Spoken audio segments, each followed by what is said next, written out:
Тоа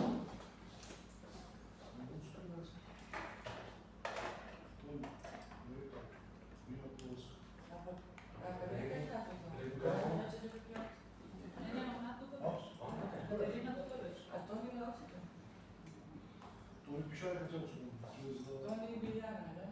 и директор го. Не гора на фон. А? Кој ако вчера види па добро има. Слоган за 8 минути.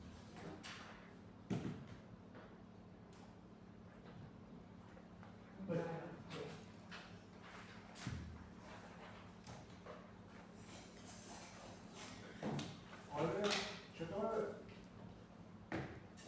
Ало.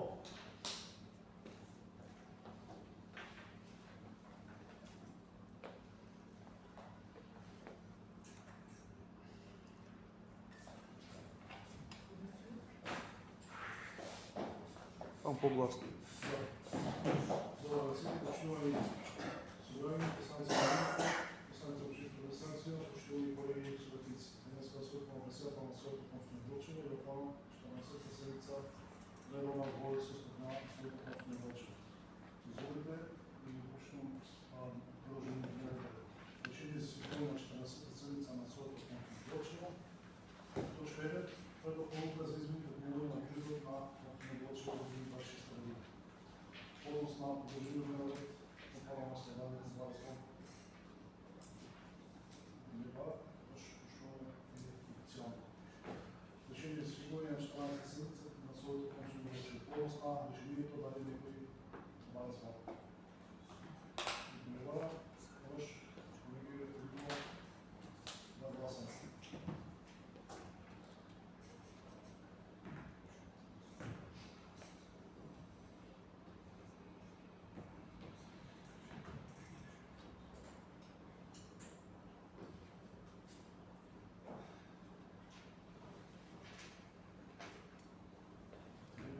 Диана, Борон Миковски.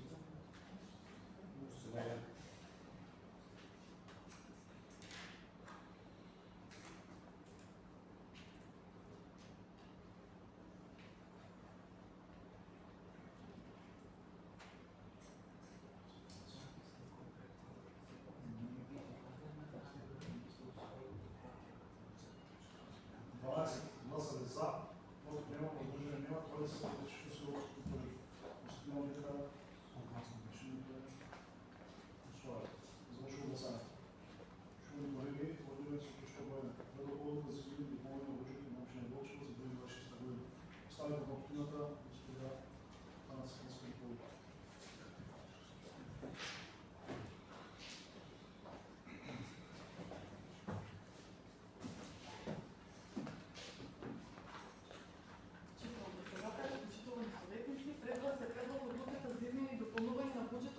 Делчево за 2026 година, која е изготвена согласно Законот за бюджетите, Законот за финансирање на единиците на локална самоуправа и Законот за локална самоуправа, а има за цел согласување на буџетот со досегашната реализација на приходите и расходите и обезбедување средства за непречено извршување на програмските активности до крајот на бюџетската година. Со одлуката за измените и допълнувањето на буџетот на општина Делчево за 2026 година извршено е зголемување на основниот, а со тоа и на скопниот буџет за износ од 24.210.764 динари, односно зголемување од 5% и скопниот ребалансиран буџет изнесува 509.902.581 денар. Скопните приходи во основниот буџет се зголемени за износ од 24.210.764 динари, а тоа зголемување е евидентно кај следниве приходни ставки. Конто 74112, тоа се трансфер од буџетот на Републиката, овде имаме зголемување за 2 милиони денари, согласно склучениот договор за реализација на проект со Бирото за регионален развој за набавка на механизација за одржување на локалните патишта во села со специфични развојни потреби во општината. Понатаму, конто 741114, тоа е пренесен вишок на приходи, овде зголемувањето се однесува по однос на салдо од буџетска сметка од 31.12.2025 година во износ од 424.390 денари.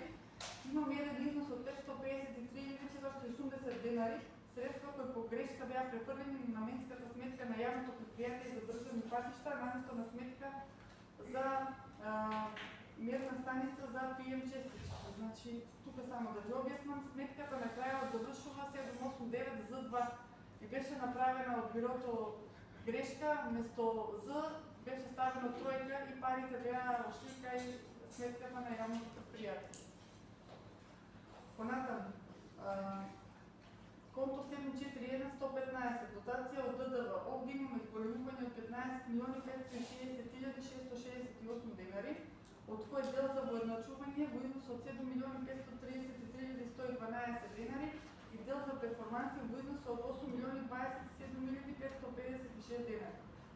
Кај конто 741211 капитални трансфери, овде имаме зголемување за 5.672.226 денари по основ на склучени договори со проекти од вториот ОВИК, согласно одлуката број 135 за користење на средства за капитални дотации до единиците на локалната самоуправа за инфраструктурни проекти од областта на транспортот и заштитата на животната средина за 2025 година. Што се однесува до билансот на расходите, истиот изнесува 509.902.581 денар и износите се менуваат како што следува во предлог одлуката за измени и дополнување на буџетот. При анализа на основниот буџет ќе видиме дека билансот на расходи се зголемува исто како билансот на приходи за 24.210.764 денари и промената се однесува само на основниот буџет, значи другите буџети не се чепкани.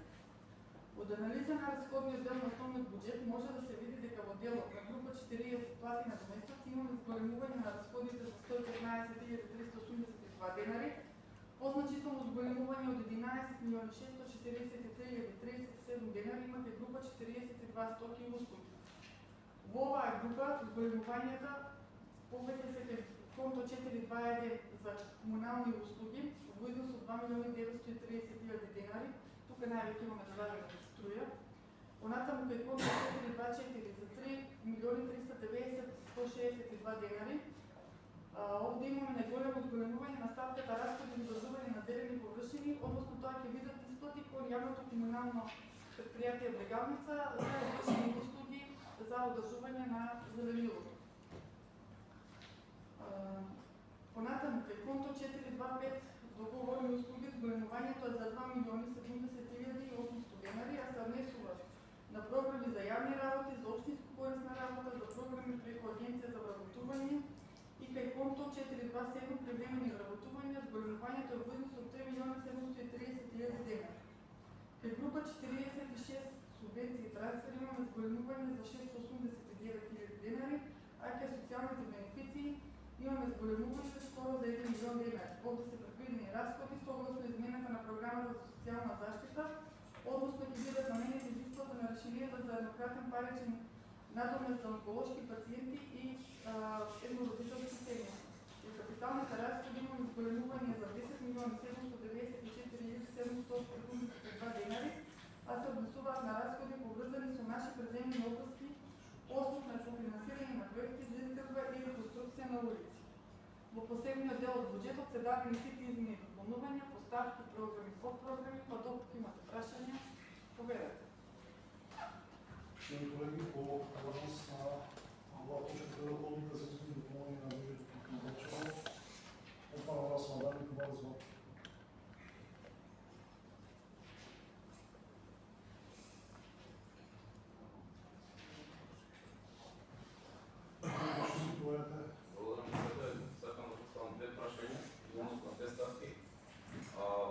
програмата е имала општинска администрација.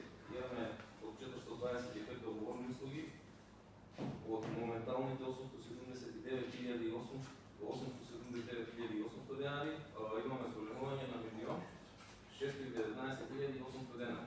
И исто така имаме од 427 привремени вработувања од 1.770.000, зголемување на 4.500.000.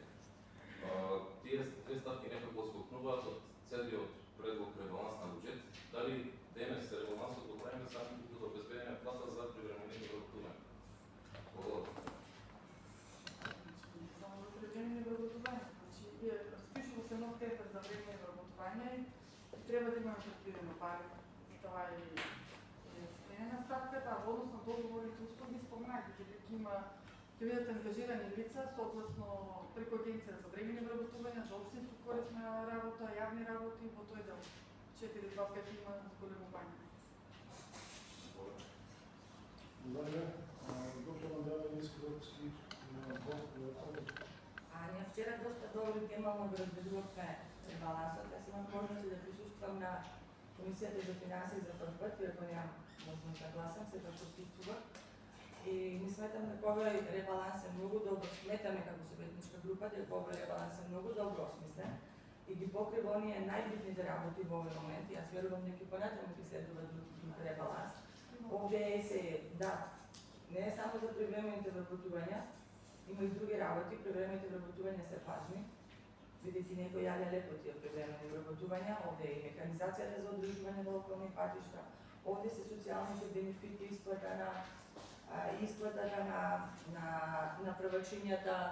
Мислам дека ги имате и юбилејните награди на пожарникарите, имаме реконструкција на патишта, така да овој ги честитам дека го сте успеале од задолжена општина да го извлечете максимумот и покрај тоа што сме свесни со што се содрувате. Има, значи, втори ребаланс, што сега слушаме, дека имаме втори баланс, чекаме официјално податоци да стигнат до Министерство за финансии. Значи, треба септември, октомври, за мерите што се однесува за буџетските корисници. Сега е само основниот буџет, а тогава ќе биде за буџетските корисници.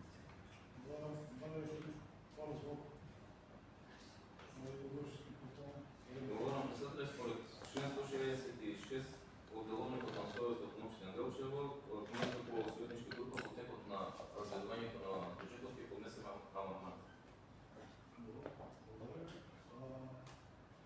Председател на Комисијата за председатели групи, Војни Избор, дали амандманите?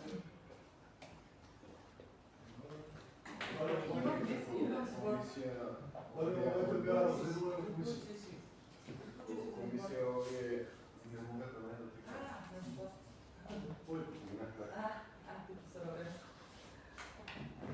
Значи, како комисија ние ги немаме добиено тие амандмани, ние можеме да дискутираме за нивото дека не ги да видиме кои стапки се и што и како е.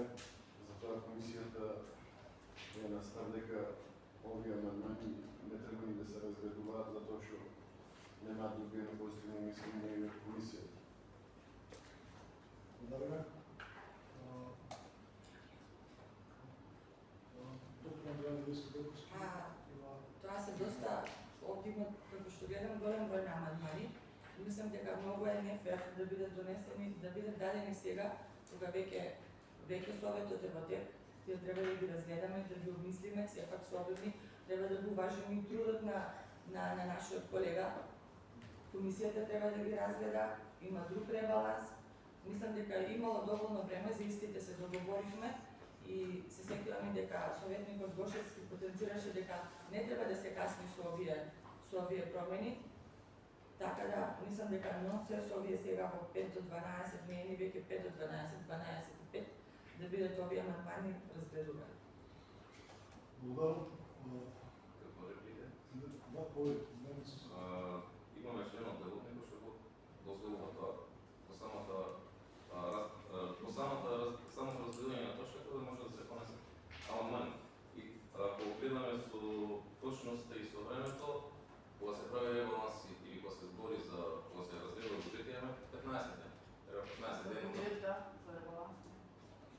Имавме на недела, дури да ги исприемаме амандмани. На 22 ни беа сами Како материјали. објаснување зошто се денес амандмани.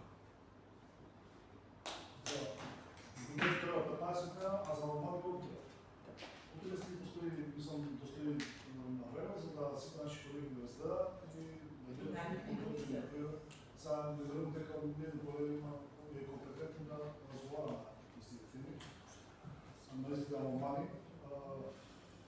Ако сакате може да ги ставиме на гласање или на колегите се се гласуват или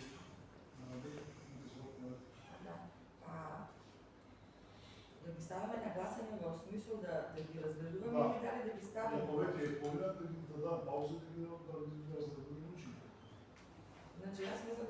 никой от нас овде не е финансиски експерт, за пауза на 15 минути, за да разгледаме колко се там, 20 или 25 на Не, в момента само да ги ставим, да ги изроби мнозинството, значи, ами за да ги ставим. Не, вече ако не половината, ако не се изроби.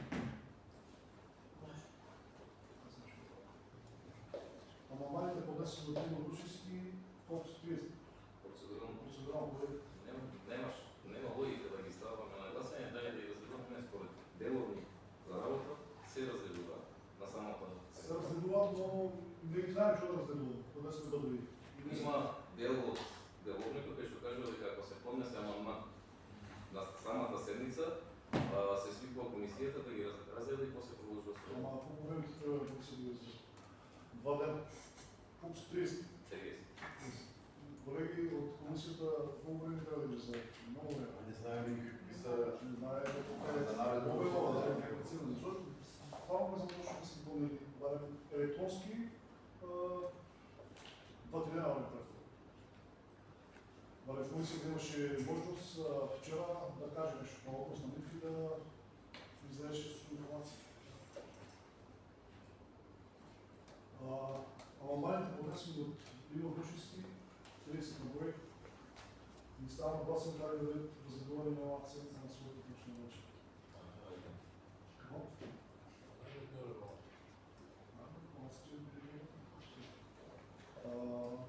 Кой е за?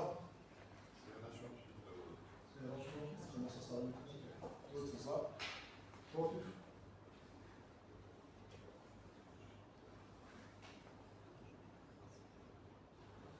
Против колко са души?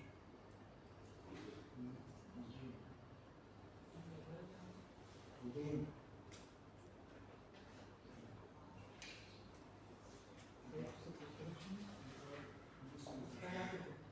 Айде ще наш.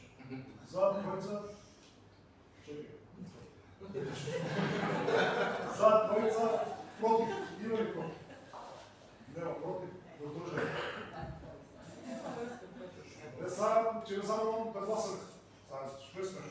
1, 2, 3, 4, 5, 6, 7, 8. Въздържан. Имам дека не си стои. Ще ви говорим какво основна точка, дали ви клюк бъде разбор. И затвора. Гледам се да бъдат нещо. Odnosno, ova točka odnosno predlog odluke za izbor dovolnika Božić na opće roče za 2026. godine, ja samo glasam. Ne mogu da glasam.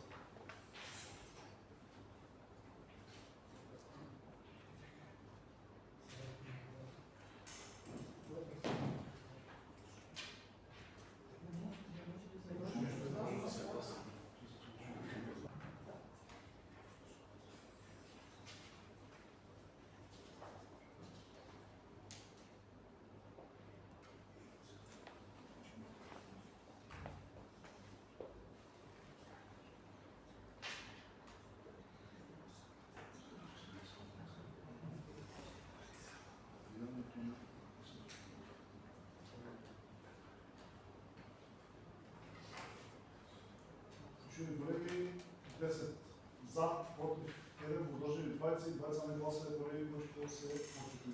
Гласането завърши, констатирам дека предлагането да се допълни на бюджета към получила условия. Гласането завърши. Благодаря ви за това. Колеги, така що беше познато, само ова точка беше на дневен ред. Да не би всяка нещо да кажем.